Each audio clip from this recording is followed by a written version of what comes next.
Kamu tahu nggak apa itu perdagangan ilegal? Aku dapat tugas nih harus research tentang hal itu. Oh itu tindakan seperti jual beli dan juga penangkapan hewan secara ilegal. Hal ini dilakukan sama oknum-oknum yang tidak bertanggung jawab dan tentunya bertentangan sama hukum yang berlaku. Iya, apa ya penyebabnya? Kok bisa terjadi hal itu? Salah satu penyebabnya adalah karena peningkatan permintaan dari masyarakat untuk kebutuhan mereka, kayak persenjataan dan juga obat-obatan. Terus juga kurangnya edukasi jadi salah satu penyebab, dan yang terakhir karena lemahnya kesadaran dan juga penegakan hukum yang ada di dunia. Makanya oknum-oknum tersebut menormalisasi hal tersebut untuk terjadi lagi dan lagi. Oh, tapi kayaknya aku masih kurang paham deh. Apa kita coba lihat aja ya di YouTube video tentang ini? Boleh? Yuk. Nih, perdagangan ilegal satwa internasional. Ada nih satu dari Adil Petualang. Mau nggak kita lihat? Boleh? Yuk.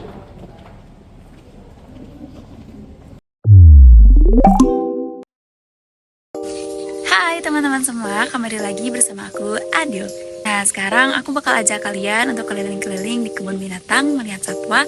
Juga bakal nunjukin beberapa informasi penting yang perlu banget kalian ketahui. Jadi stay tune ya.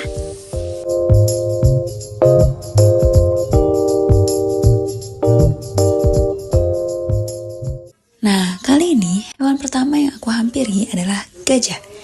Kawan, tahu gak sih perbedaan apa yang bisa kalian lihat dari gajah ini dengan gajah biasanya?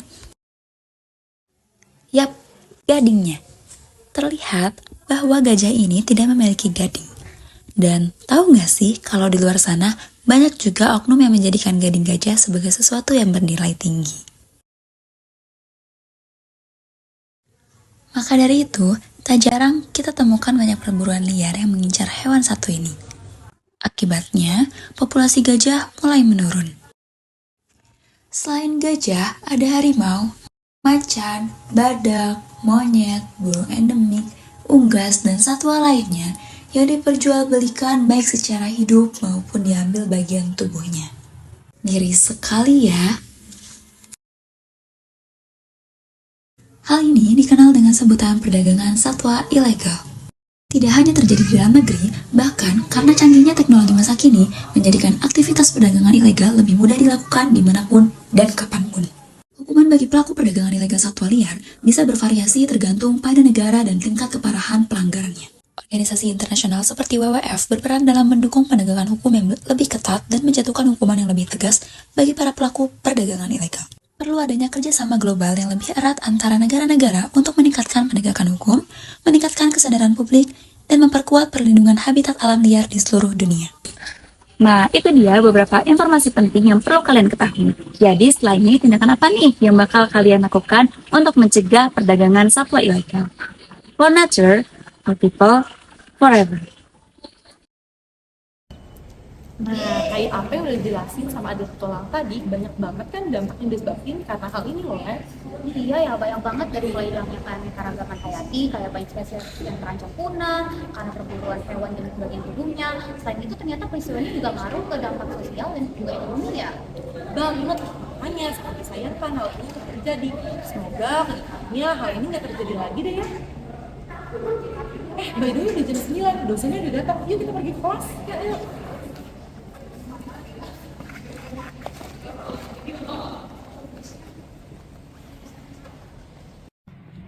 Oke, hari ini kita akan belajar tentang salah satu organisasi internasional yang bergerak pada bidang lingkungan, yaitu WWF. Di sini, apakah ada yang tahu tentang apa itu WWF? Ya, silakan.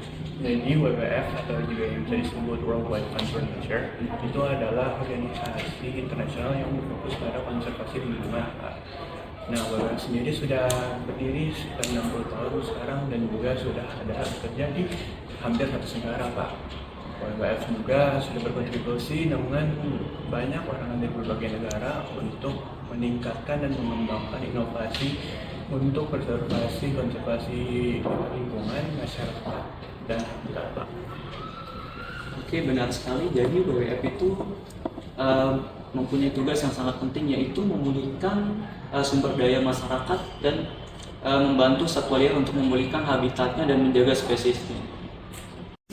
Oke, jadi WWF itu memainkan peran yang sangat penting untuk mengatasi kasus perdagangan satwa liar yang dilakukan dengan berbagai cara, seperti membuat sebuah program yang dimana terdapat sebuah tim di dalam WWF itu yang bernama Will Crime Team yang bertugas untuk melakukan penelitian, melakukan pemantauan, menjaga habitat dari satwa liar dan juga melakukan pelaporan terhadap perdagangan satwa liar jika terbukti bersalah. Dan juga Wildlife Crime Team ini bertugas untuk meningkatkan kapasitas. Jadi di sini adakah yang ingin bertanya? Ya, silakan. WWF ini pastinya nggak mungkin kerja sendiri kan ya? Ada nggak sih lembaga-lembaga lain yang membantu WWF kerjasama dengan WWF untuk mengatasi kasus ini?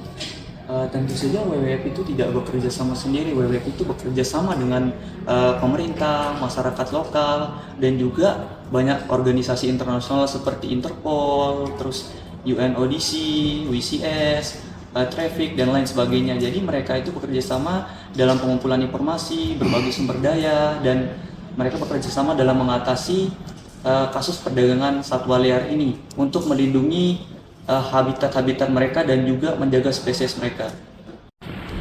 Oke, karena waktu perkuliahan sudah hampir habis, jadi perkuliahan hari ini kita sudahi saja. Sekian, selamat siang dan assalamualaikum warahmatullahi wabarakatuh.